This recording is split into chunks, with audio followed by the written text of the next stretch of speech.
Anyone that's looking for change needs to start with their stories. Their stories are what define them both internally and externally. And when they choose to change those stories, they change their lives.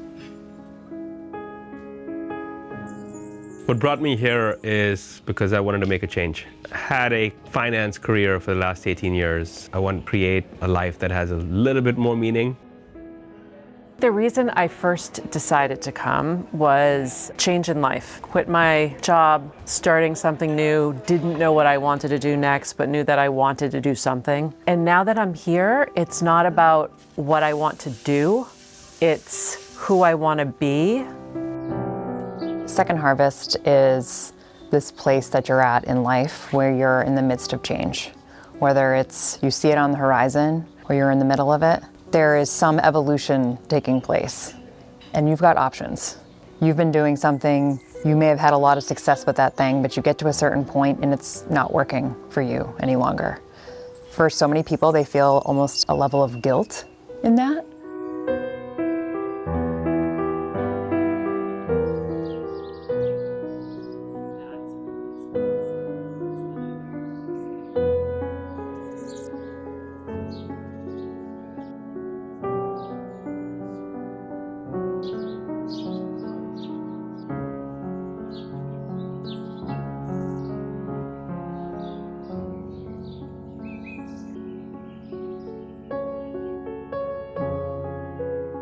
You first want to recognize that the change that is required starts with stories.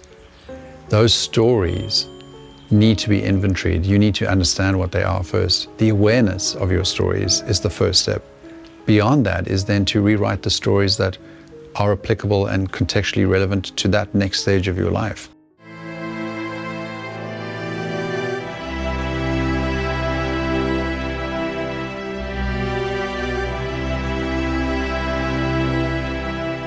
Sometimes I feel like I'm in the middle of a crisis, but it's actually not a crisis. This is a huge opportunity. I think it's very important to have different kinds of people who are going through the same journey, essentially as you are, who've got that little bit of a crazy spark to change it up. So when you come into an environment like Second Harvest and you start getting to know, the dozen or so people who are going to be spending the next 4 or 5 days with you, and they're saying the same things as you, they maybe have different, circumstances, or they're in a different stage of life in terms of age.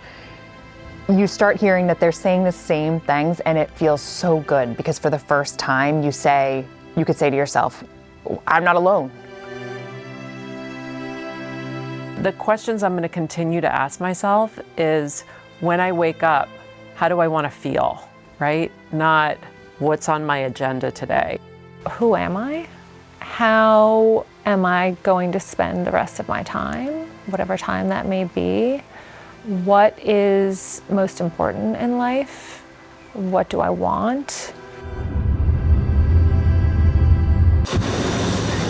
Thinking about my body and what my body needs, just sitting in a chair looking at a computer, that in and of itself is not healthy. Then add on the stress and the time commitment and the time away from my family and the people I love. It's just not healthy.